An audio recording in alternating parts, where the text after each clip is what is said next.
I remember this couple coming to my second ever meetup, and instantly I knew they were already entrepreneurs.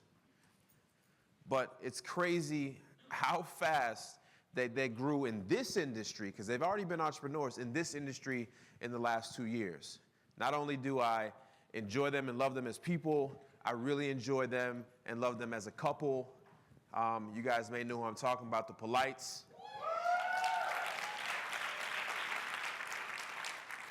So I'm not going to stand up here and talk too much longer because I heard they got a fire intro. You guys see them soon, so show them some love when they get on stage. Appreciate y'all.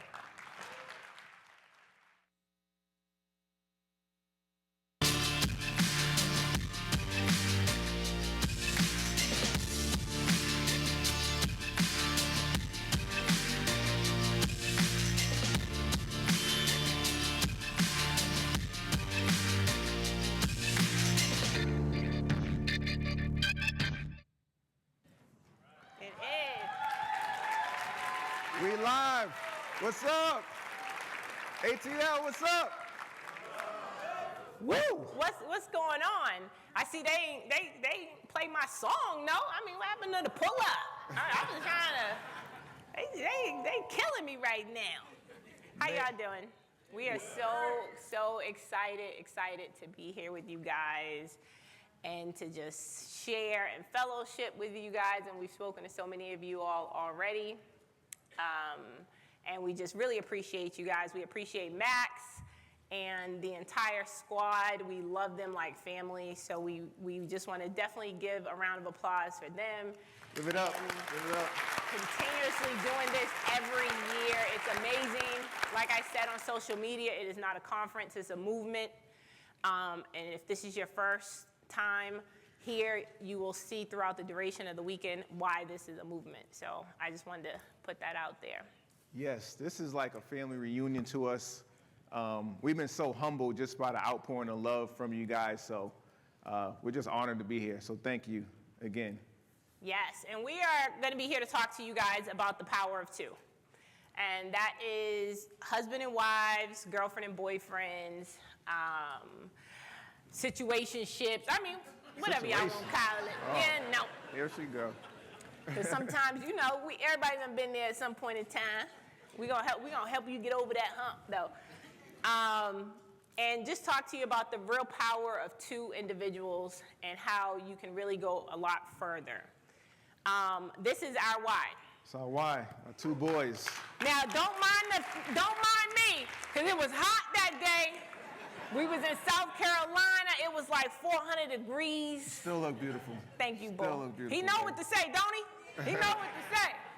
But that's our why. Our two boys. We have a 6-year-old and a 2-year-old, and they're the reason we do what we do. The reason we work so hard, the reason we sacrifice is to set them up. When they graduate college, our goal is they don't have to go get a job. They don't have to work for someone else. We want to be able to give them seed money, $100,000, $250,000 to start their own business. Well, we ain't gonna give them nothing. Wait a minute. Invest. Right, because they wasn't given to us. But one of the things that we definitely want to make sure their graduation gift is from, high school is we're gonna give them one of their houses. Because I mean, at the end of the day, they're all gonna be theirs. But we want to give them that so they can either decide to be landlords or they can sell it and invest in whatever they would like, a business, so-and-so. But that is just, why, that was actually why we got into real estate. That's what I wanted in the beginning. Yep. And it's just grown to be so much further. I said, let's just get 2 houses, make sure we can pass them on to our kids. And now we are way past that. So that was a blessing. So really, guys, we're living out our dream. Wholesaling and real estate has really helped us live out our dream. When I was a young man in my 20s, I had a lot of fun when I was single before I got married. But I knew once it was time to settle down, I knew what type of woman I wanted. And I wanted a type of relationship where I would be able to work and make a lot of money so that my wife didn't have to work. I didn't want my wife to report to a job and be working at a job and working for another man, frankly, right? I'm just being honest with y'all. I didn't want my wife calling another man boss. If she was going to call anybody boss, it was going to be me. Right? Y'all feel me on that? Fellas, you feel me? Right? But everybody who knows us, you know who the real boss is. She's the real boss. But no, that was our dream. And really, starting a wholesaling and then getting into buy and hold, that's what's allowed us to buy our freedom. So now we are both full-time entrepreneurs. We don't answer to anyone but ourselves. And it's all through wholesaling. So a lot of you guys may or may not know our story, so we'll run through it for you guys. We met a little over 10 years ago at a gas station. You got to pull up, ladies. Sometimes you just got to pull up on them. You never know who you're going to meet at the gas station. You don't know where you're going to meet them, for real. At the gas station, he came over to me. He talked, hey, how you doing? You know, he looked really good in the suit. I had a suit on. So It caught my eye. A man in a suit, I'm telling you, he will get it every time. He will get it every time. Came over with a suit. We spoke. Now, this is gym number one. When we talked, and, you know, we ended up exchanging. I gave him my business card. And I didn't gave use him any mine. pickup lines, right? It was professional. I gave him my business card. And I gave him mine. Gym one. What did I tell him? I let him know we are on equal playing fields. And I let him know, yep, I think you're cute. He said, yep, I think you're cute. But we're passing business cards. And she had on sunglasses at the time. Oh, so, Lord. I mean, she was beautiful. Oh, Lord. I mean, striking beauty. But I asked her to take her sunglasses off because I just wanted to make sure both eyes were straight. I didn't want one eye going this way. I was like, I got to see eyes. And once I saw the eyes, I fell in love. He legit told me he couldn't take them off because he thought he saw one that was going. He just had to be sure in what he was looking at. So I actually left. We left that day. I called my best friend and told her I just met the guy that I was going to marry. And this was huge for me because everyone I've been proposed to about 3 times, and it was never a yes. And I'm still friends with them today, but it was never a yes. So when I saw him and I walked away, actually when I saw him, I was like, oh, And I said that because I said, wow, this is him. This is the guy I've been dreaming of for 20 years. God had literally had me dreaming of this guy but never revealed his face. So I knew what his body looked like. I knew what his calves looked like. I knew what his voice sounded like. That's how specific detailed he was in my dreams. So it was really just like, oh, wow, it's about time. I called my girlfriend. I said, yo, I just met the guy I'm going to marry. She was like, yeah, okay. I said, no, I really just met the guy I'm going to marry. And I called one of my good friends, and I told him, like, look, I just met the most beautiful, gorgeous woman I've ever seen in my life. Oh. And what did he proceed to do? He proceeded to look her up on Facebook and try to friend request her. Can't make this up. You got to keep some stuff to yourself, fellas. Yeah, so me and him, we're not really friends anymore, of course, but it's the difference between guys and girls. Our very first date was a business meeting. It was a date / business meeting. It was lunch at Joe's All-American Grill in Boston. We met for lunch, and literally it was like a business meeting, right? We sat down, and she proceeded to grill me, interview me, right? I'm like, I thought this was a date. You up here like. And I said, I don't know what you thought. What's your 3-year goal? What's your 5-year goals? What's your plans for your life? What's your credit score? How's your credit? Do you plan on staying in Boston forever? Because any man who's going to be with me is not. And what I was doing is I was letting him know up front, like we could get the mushy stuff out the way later. I don't need to know what his favorite food is. Because if we don't go past this date, you won't be getting it from me. So it don't matter. I wanted to get down to what I knew was most important. Are we mentally aligned? Because if we're not, then it was just a good Joe's dinner. You get what I'm saying? Yep. At that dinner, I found out he was an entrepreneur. And from there on, we literally started to build. 2 months in, he got fired from his job. He was completely depressed. I came home to his house, because I kept my own, okay? Gym 2, always keep your own spot. It don't matter how cute he is. If somebody get thrown out, guess who's the one who's got to go? So I came to his house, and I saw he was really depressed. I told him, I said, listen, I was just sick of it, because I was, giving him a little time. And I said, listen, don't you ever tie your self-worth to your net worth. That job lost you. You didn't lose that job. Mm-hmm. To hell with them. You go out there and you do what you want to do from this day forward. You find what your passion is. I said, don't worry about it. I will hold you down. I will take care of all these bills. You take this time to find out what... And we were 2 months in, dating. That's how I knew. We weren't married, we weren't engaged. We were 2 months into this relationship. Absolutely. But I knew what type of man he was, and I knew he just needed the opportunity and a push. So Give it up. That's what I had to give him as a woman. I had to be that backbone at that point. And from there, he took us to Airbnb. Just all he needed was a little time. Clear his head.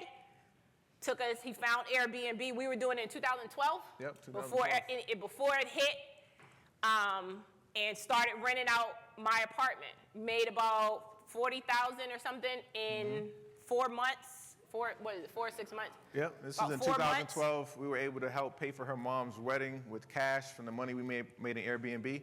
And that was the first business we went into together. Yep. You see that? Dating. You got to get this stuff out of the way dating. Don't wait till marriage to ask your husband or ask your wife, are you an entrepreneur? Because at that point, it's a little, it ain't too late, but it's late in the game.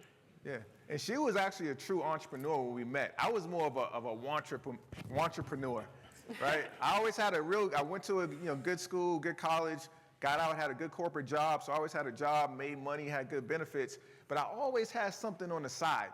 But I never gave that side hustle the energy of a full-time hustle to make it work. So when I met her, she was like, look, I don't half-ass anything. So if you're gonna try this entrepreneurship thing, we're gonna go hard at this and we're gonna make it happen. Yep, and that's literally what we did. From that day forward, everything was built towards being full-time entrepreneurs. And what we did early on was we figured out who was the visionary and who was the integrator, which was really easy for us because of me naturally. I'm a visionary naturally. So one of the things that we did when we first got together, my husband introduced this book called Traction. Yeah, we read a book called Traction. If you haven't read that book, Traction is by Gino Wickman. That book changed a lot for us. So this is kind of an eye chart, very small font, so we apologize for that. But the most important thing you want to take away from this is we created something called a Vision Traction Organizer. VTO, Vision Traction Organizer. And that's what reading that book shows you how to do that. And basically, we sat down, we identified what are our core values? What's our core focus as a business? With this wholesaling thing, our goal was to establish a high-volume wholesale business that's going to fund our rental portfolio. So now we knew what we were laser-focused on. We weren't all over the place. We knew laser-focused on wholesale, wholesale, wholesale in order to buy rental property for the passive income. So that helped us really get zoned in. We had a 10-year target. We had our marketing plan, everything. So it really keeps you focused. So I encourage everybody to read that book, Traction, and get yourself a Vision Traction Organizer. Put it up in your closet, put it in your bedroom. Make sure you refer back to it every quarter. We have a standing meeting that we have just to go over this and update it as we go.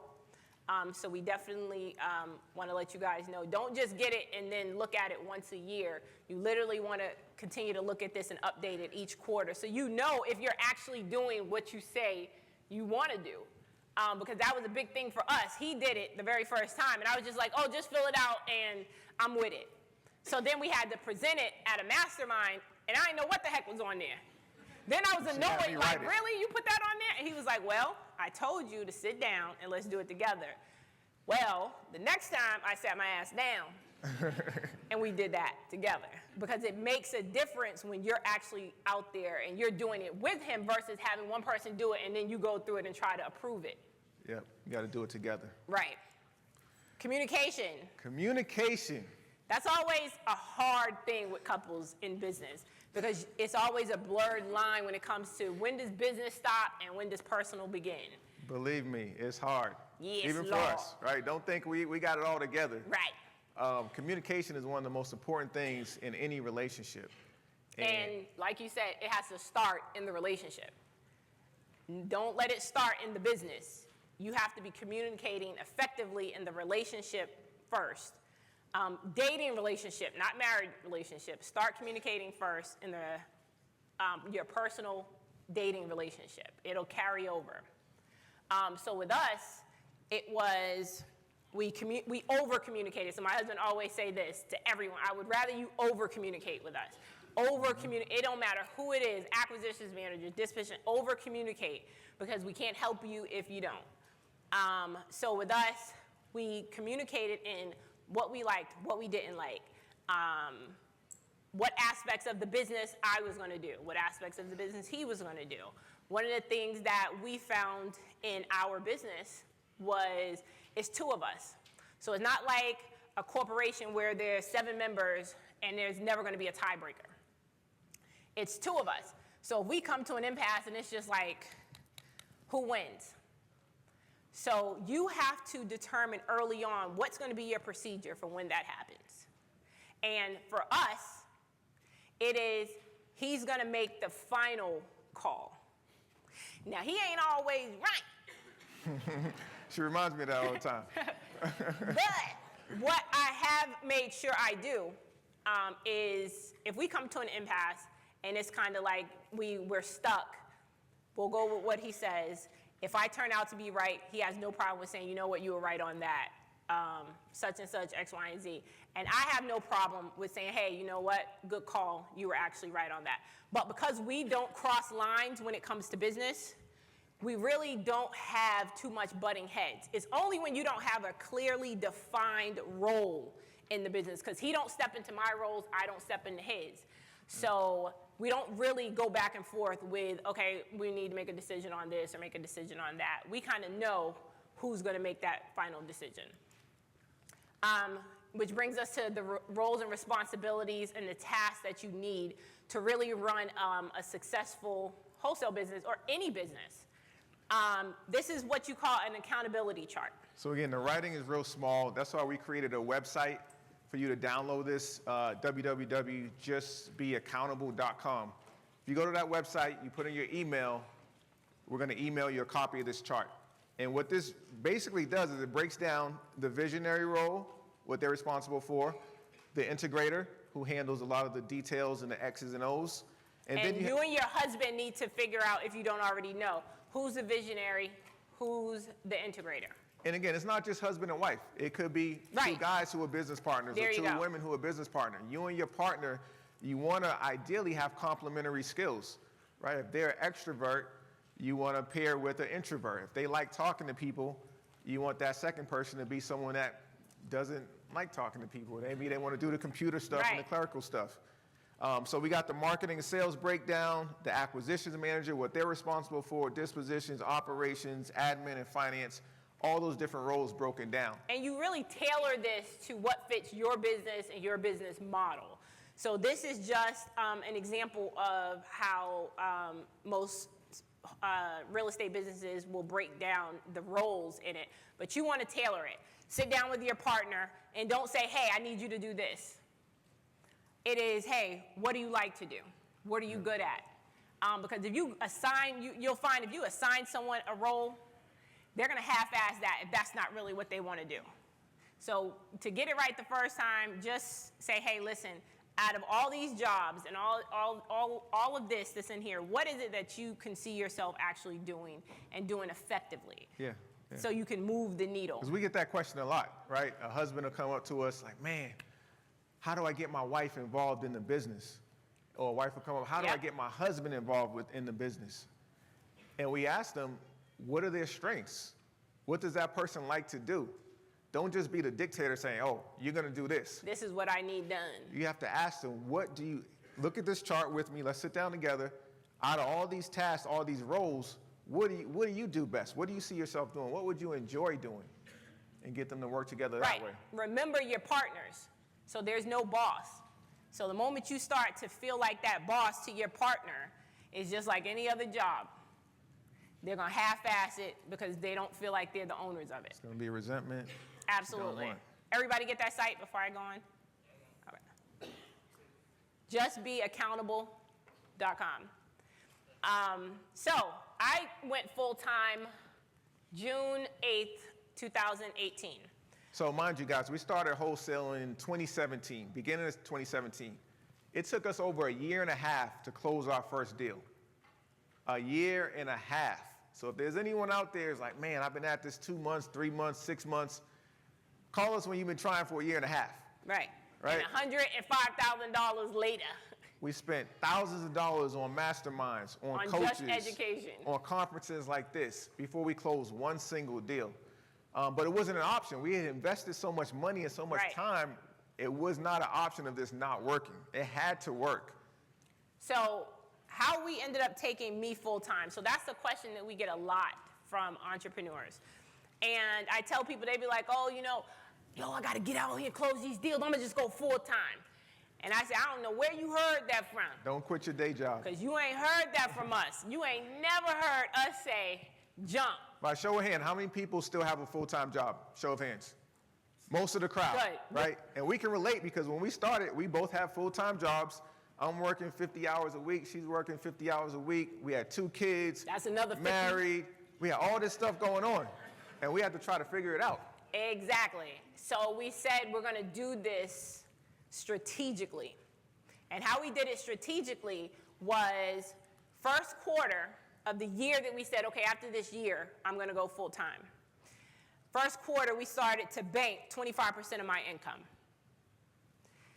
And I started to get real heavy into learning the marketing. Both of us did. Q2, we were banking 50% of my income. So we were learning in the process to live off of one income. And we got into sales, acquisitions, and we really deep dove into that business. Third quarter, 75. Fourth quarter, 100% of my income was being saved.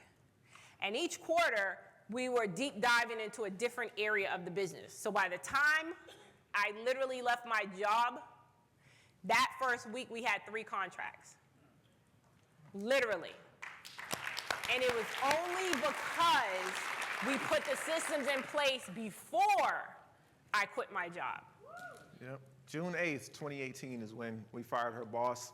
We closed our first deal that August 2018, and we haven't looked back since then. So a good way to start, if you're looking at getting your spouse into the business and you want to, we knew the reason why we did it is because we knew in order for us to really move the needle, one of us had to be in the business full time. Yeah.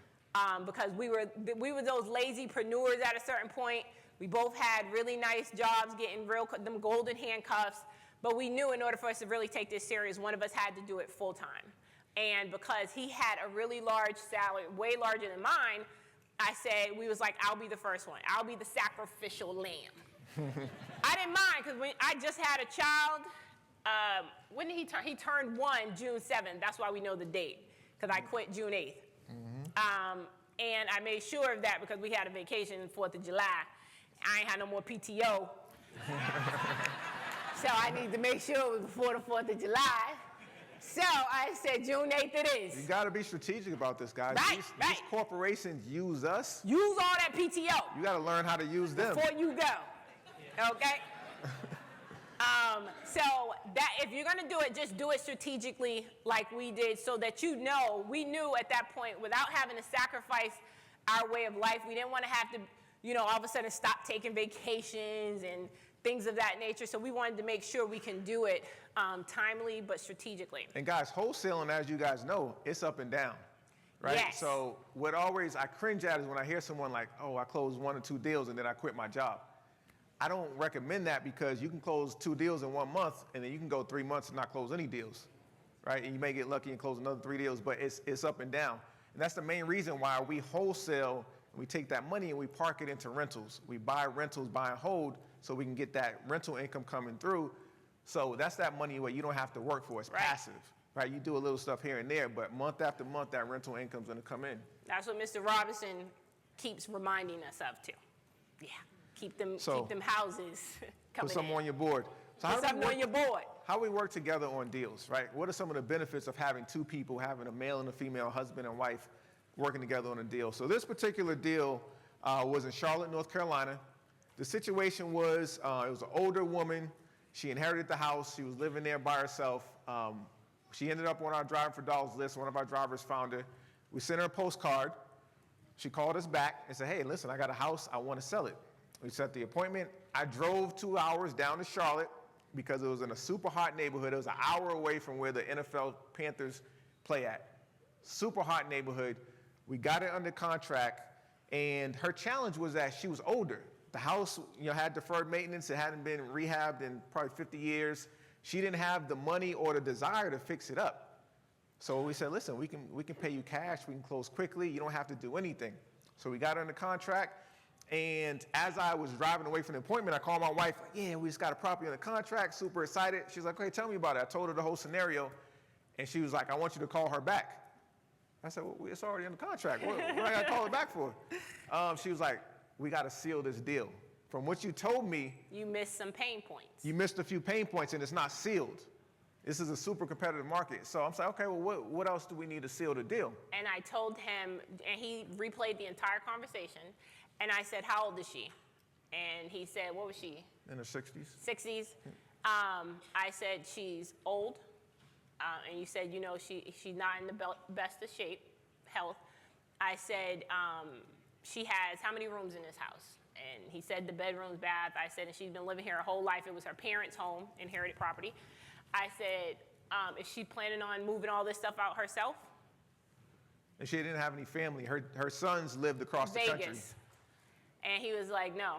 I said, so let her know we'll be paying for movers for her. Because by the time she get this stuff moved, we'll be going into the next season.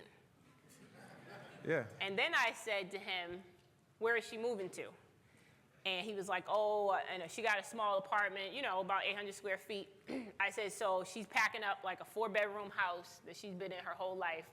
Where's all that stuff supposed to go? And he was like, oh, okay. I said, let her know we'll be paying for storage for her for the next year. So give it up. So we spent $2,000 on a mover, and we spent $600 paying for storage for her stuff. And you may ask, why did you spend all that money? Because it was the right thing to do for the deal.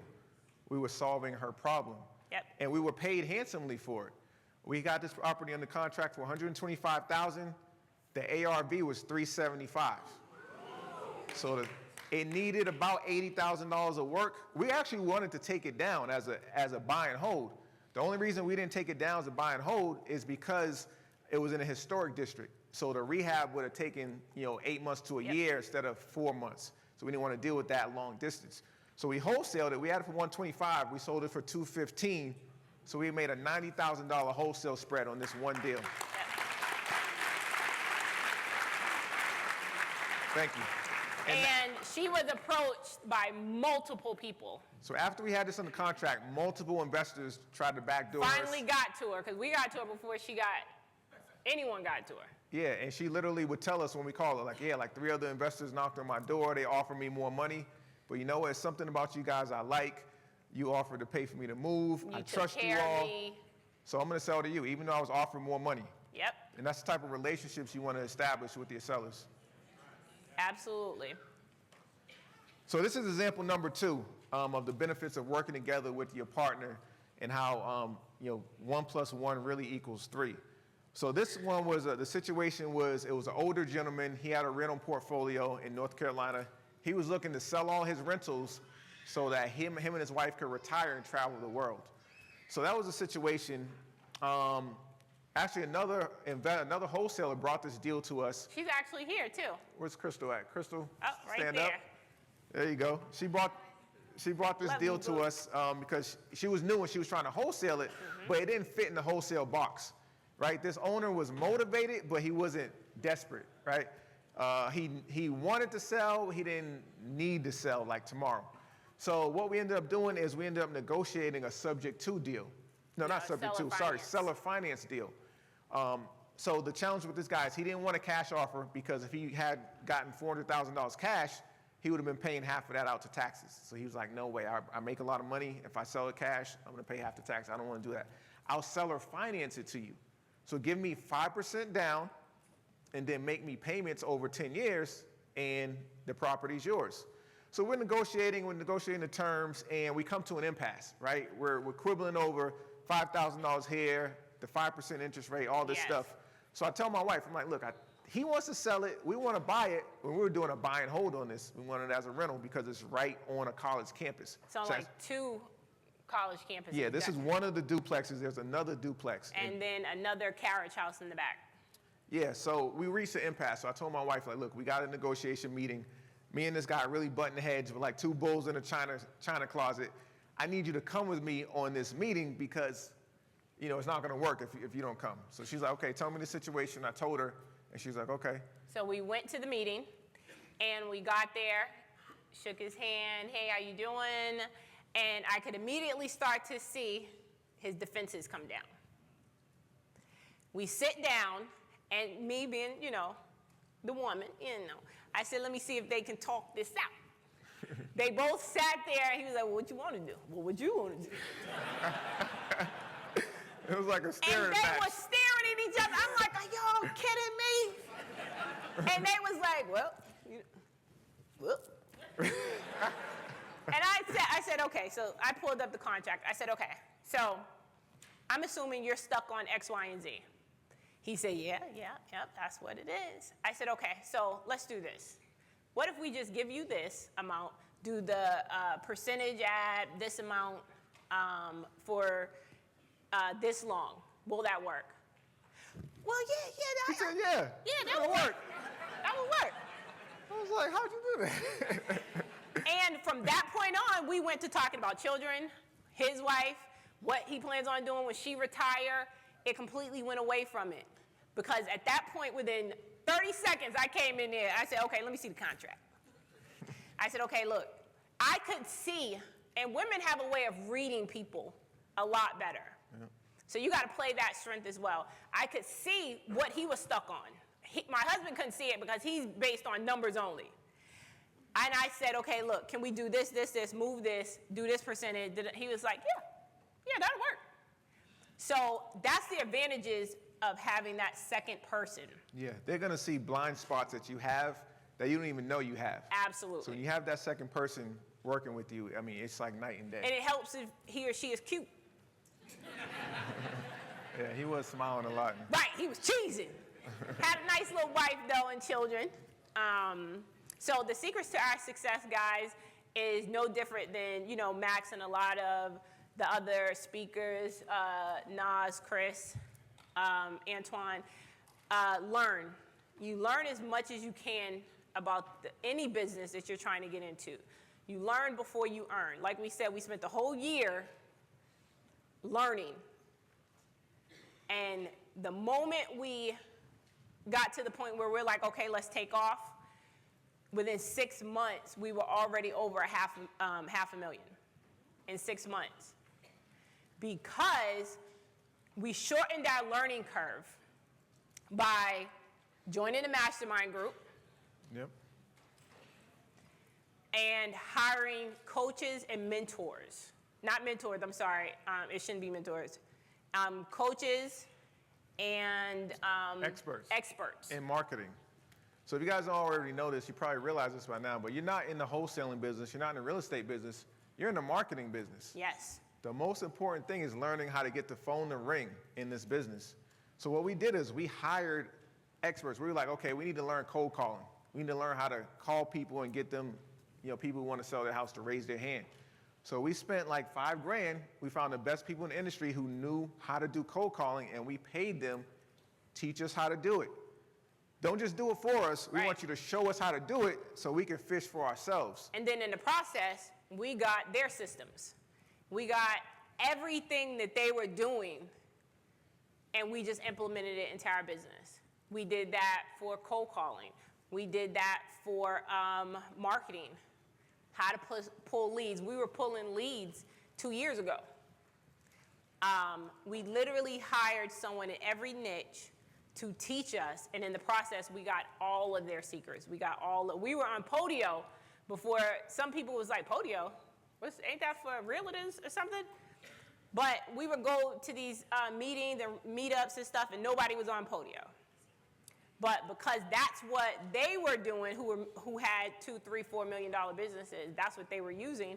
That's the only thing they taught us with. So that's also an advantage. Like Max says, he doesn't believe in mentors. I don't either, to be honest with you. I think you can learn what you need, the basics from online, and then you start to branch out and find individuals that specialize in a certain niche. And you say, hey, listen, I would love to pay you for your time to teach me how to pull lists, to teach me how to effectively market. Mm-hmm. Then you join a mastermind, and you get around collective individuals with the same goals, same dreams, same visions, who are way above you. Yeah, in a mastermind, you're getting around people who are here. You're here, you're getting around people who are up here. So you're going to feel uncomfortable at first. First of all, it's a lot of money to join a mastermind, and I was resistant at first. I was like, $16,000. I said, write the check. $16,000, our first mastermind, that's how much it cost to join. I was like, I don't know about that. And we were really in there. I said, they going to the back. You need to go into the back with them. And you know, they said, come on to the back if you want to sign up. But it was worth it. Every penny of it. We hadn't closed the deal, but we got around people who were doing $500K a year, $1 million a year plus in their business. And it was holding us accountable. Yeah, so, all right. We want to get to some Q&A, so just a little places where you can find us. This is our YouTube channel. YouTube. We go in depth. Who's watched our YouTube video? Show of hands. Well, all right, thank awesome. you. Thank you. Please Please subscribe. We go in depth on our YouTube videos, a lot of the content that we share. You can go on to the next one. This is our private Facebook group for couples in entrepreneurship, the Copreneur group. And we have a lot of copreneurs in here. How many guys are already in our group? Copreneurs. Let's hear it. There we go. We have a course that we dropped on a niche that we mastered, which is Driving for Dollars. So I know a lot of you guys know us for Driving for Dollars. We created a course around it because we couldn't answer any more emails and DMs on how to do it. And there's a ton of students here who are here today who's in our course. And they are doing, that's Lillian, and who's in here? Tom, a ton of them who are in here, and they are killing it. Hey, Will. Krystal. And so we do have a deal machine course that's available, so we're discounted just for the We Live for, what is that? So yeah, this is a special just for We Live. We typically charge $2,000 for the course, $1,000 to $2,000, but because you guys have invested in yourselves and you're here, we discounted it to $197, one-time promotion for this course. The code for the discount is We Live, and you just go to drivingfordollarscourse.com. And anyone who's in our course will tell you our Monday, so we have a Monday webinar. Question and answer call. Questionnaire, Q&A, and it is literally like a mastermind. Is it not, guys? It is literally like a mastermind. We really deep dive into our business with a ton of speakers. Hey, I'm jealous too.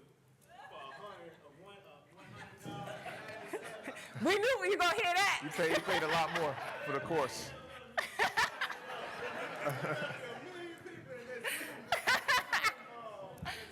I knew we were going to hear that. We got you, Will. But so in closing, we just want to impress on you guys that tomorrow is not promised. You see Kobe Bryant. Rest in peace. And his beautiful daughter. And that was just a wake-up call, right? We never know what tomorrow is going to bring. That's actually a picture of me and my mom. So November 2018, I get a phone call from my brother saying that my mom was sick and she had like flu-like symptoms. He was up in Boston, I'm in North Carolina. He's like, you need to get up here. And I'm like, okay, what's going on? They admitted her in the hospital, and I get on the next flight up there. And when I get up there, I get the news that my mom, who had me at 17, was a single mom. She was only 55 years old. I get the news that she had cancer. And not just any cancer, she had stage 4 lung cancer. So this is the person that's my #1 supporter, the person that Ride or die for me. So that was devastating news. That was November 2018. She fought it for a while, but she ended up passing away June 2019. And it was really devastating for me. I'm still going through it over it, but I was depressed for a few months after that. June 2019, for a few months. I do want to salute Mr. Tony Robertson, because he actually flew up from North Carolina to support me to appear at my mom's funeral. Yes. So I'm really thankful for that. These are the friendships and the relationships that you really develop in this business. Thank you. So I just wanted to share that because, guys, we don't know when is our last day. That's why we have to play full out in life. That's why I try to live my life with no regrets, because we don't know if we're going to be here tomorrow, next month, and next year. Absolutely. So leave everything on the playing field. So any questions? We'll take, a couple questions before we get out of here. Don't be shy. Q&A time.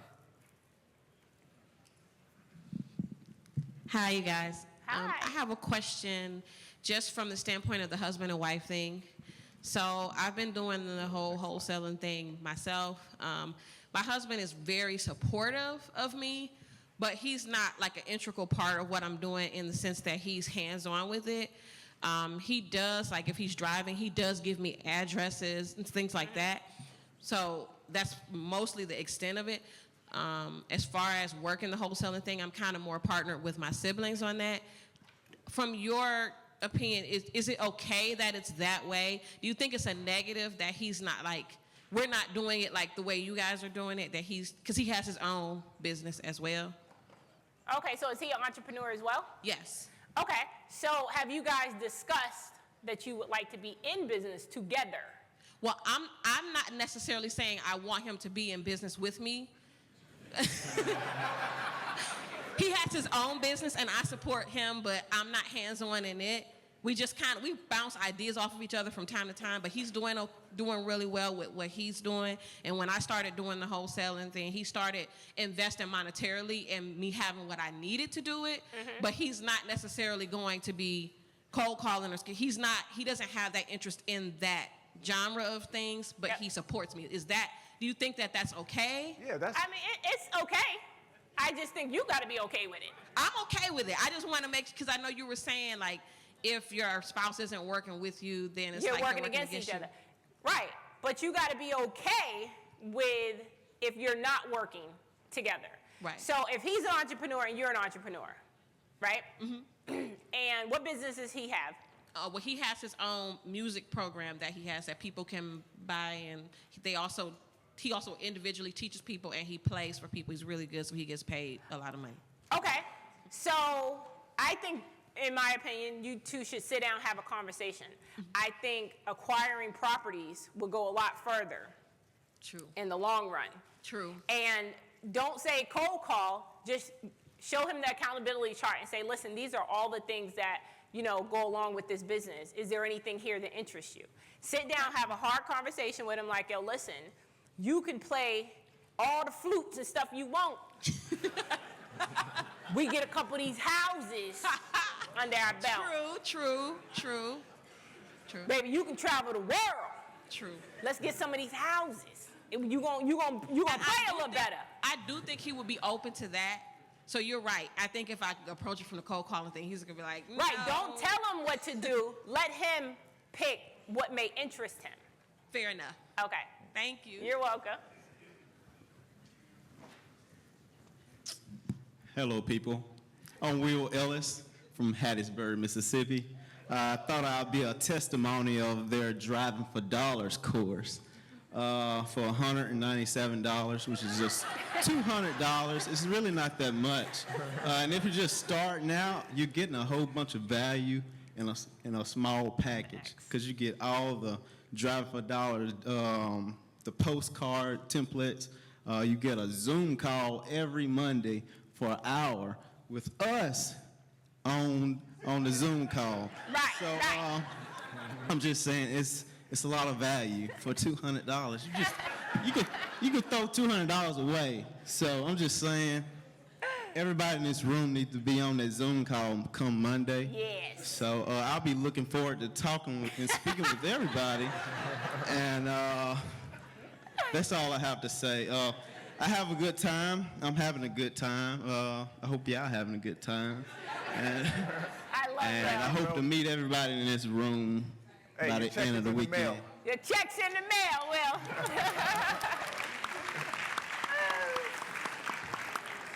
Will is amazing. Hello, hey everybody. Hi. My name is Ashley. This is my first time attending a conference. We live? Yes. I was so excited to see that title of it too. I was like, oh really? Okay, we're gonna do this. All right. But my company is different than what we have going on here. So this is absolutely new for me to hear everything that's going on. Actually do interior organizing with Flourishing Home Trends, and that's a LLC. So interior organizing, you spoke to it when you spoke of the woman who you touched on those pain points that Yep. she has. And that's something that I do on a regular basis. I'm out of Charlotte. I'm based in Charlotte. Love the Queen City. I'm new there and I'm loving it. Queen City. But yes, but so something that comes across my mind is not specifically in dealing with partnerships, but I also have a question in regards to the partnerships Yep. as well. But quickly, I'm thinking, just with your great minds, how would I integrate myself in my business as an interior organizing into the realm of wholesaling specifically? And it's a really general question, yes. So but when you say I'm interior thinking on it. organizing, are you're helping people organize their homes? And small businesses, yes. Okay, so they got a mess. It's messy, and you're helping them get it They structured have and organized. messes, or they're losing profit, not profit, excuse me, they're losing money based off of their, I'm losing the word I'm thinking of. What'd you say? No, well, see, no, we're not in the housing room in that aspect. No, just as far as like the items that they actually take hold of, that they keep when it comes to their day-to-day business. What'd you say? Oh yeah, definitely hoarding. I specialize in hoarding, but no. So yeah, the niche that you're in, you're running into people who have hoarding situations. That's a good niche to get leads for your wholesale business. They may be wanting to sell. So one of the things after you've handled that situation, you can ask them, hey, I don't know if you're looking to sell, but if you are, I'm an investor. I buy houses. I have partners who buy houses. So if you're looking to sell, we can pay you cash. We can close quickly, the whole spiel of we buy houses, right?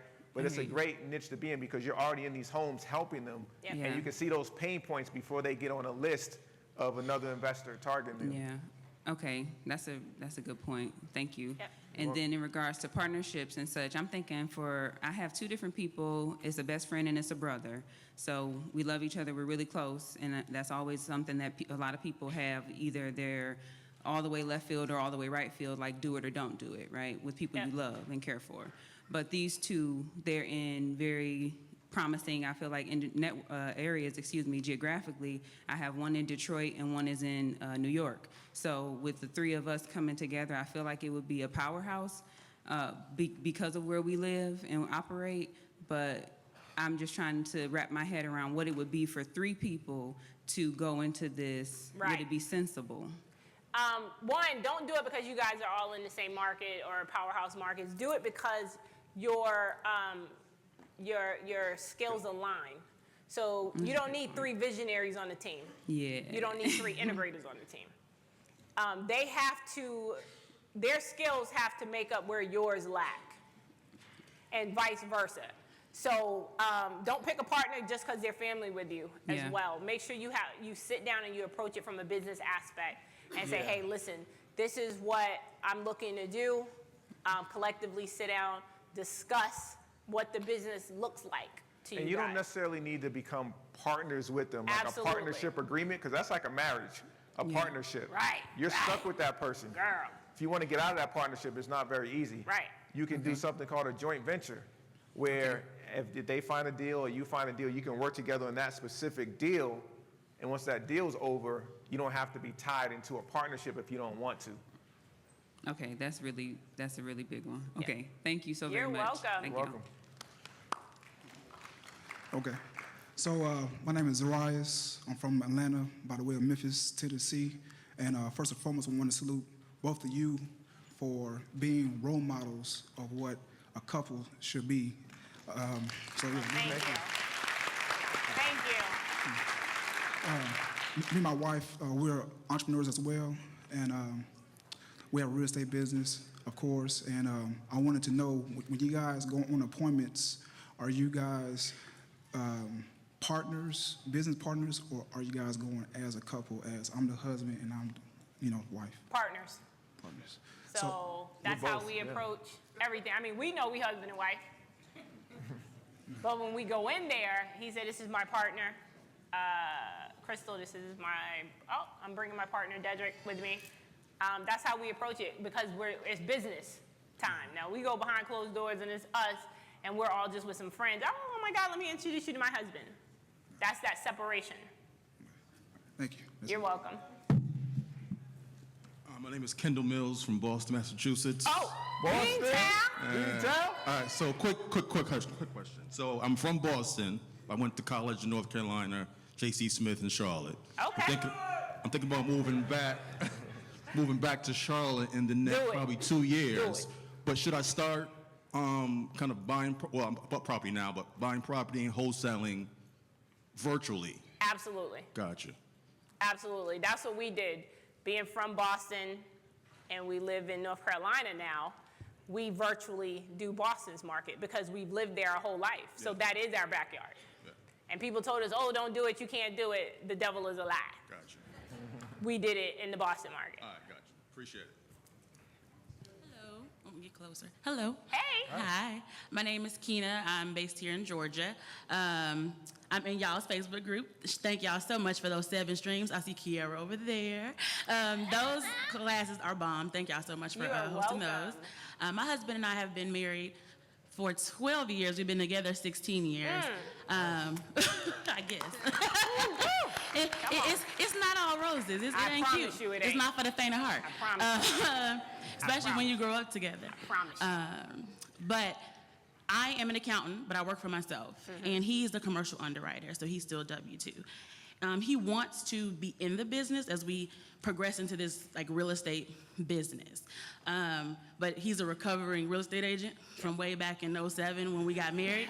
So he is super gun shy about making a leap.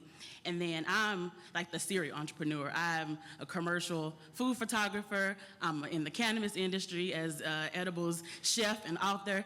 I do a lot of things. Get it. And real estate and accountant. Okay, because I got to pay off that student loan debt that paid for me to be an accountant. But I guess I want to know, because you guys have been through it, the best way to really leverage having partners who are 1099 or on their own, or entrepreneur, and then one who's W-2. Because I don't want to put pressure on him to feel like he has to give everything to any of the businesses that we decide to move forward into, because I know he's just scared. That's the truth. He's just scared because of what happened before, especially specifically in real estate. But so I just want to know kind of what you guys have maybe done. I know y'all are a little different because y'all were more aligned. We've been together since we were babies, so we didn't know what the hell alignment was. Right. We grew together.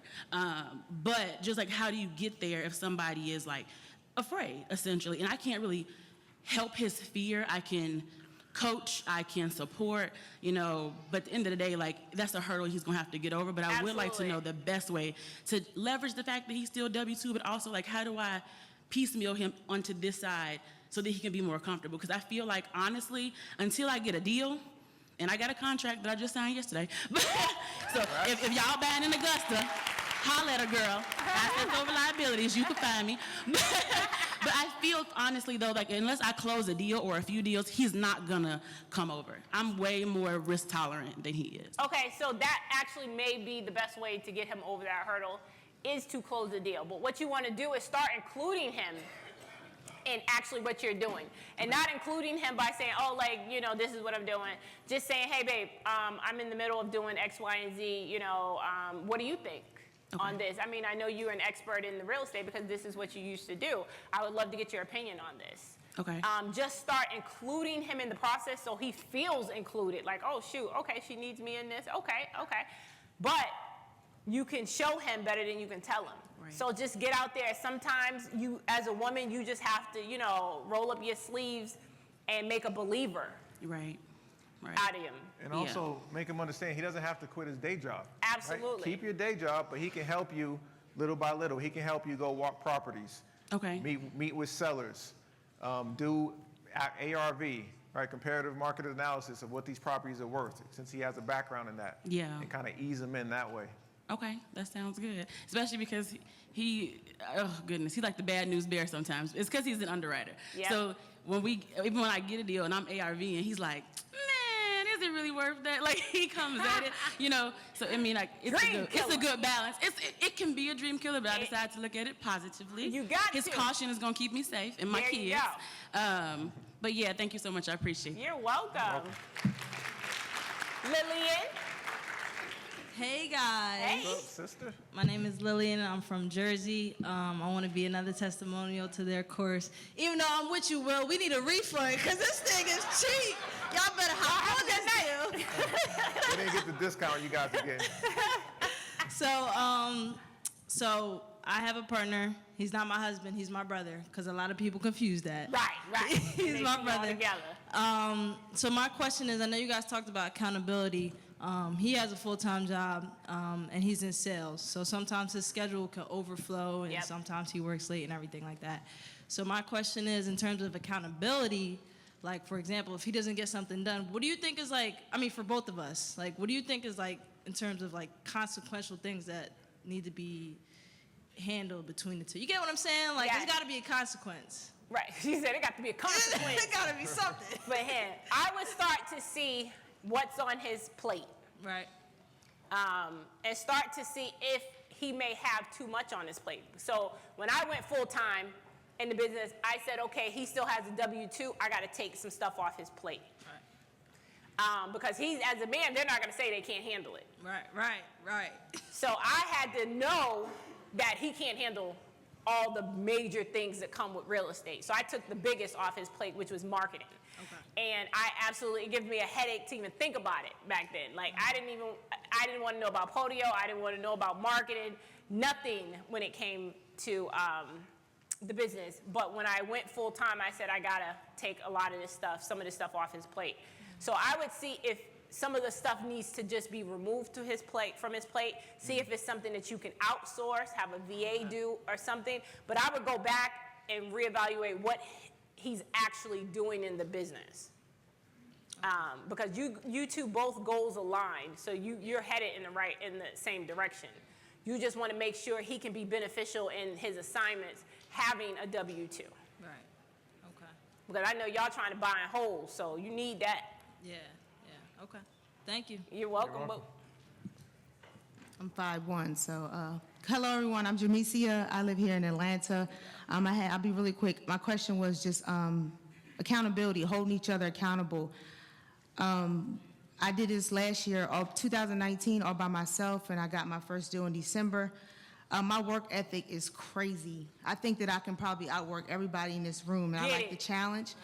I'm literally like TTP. Like I want to call people at 12 o'clock at night if I could, 6 o'clock in the morning.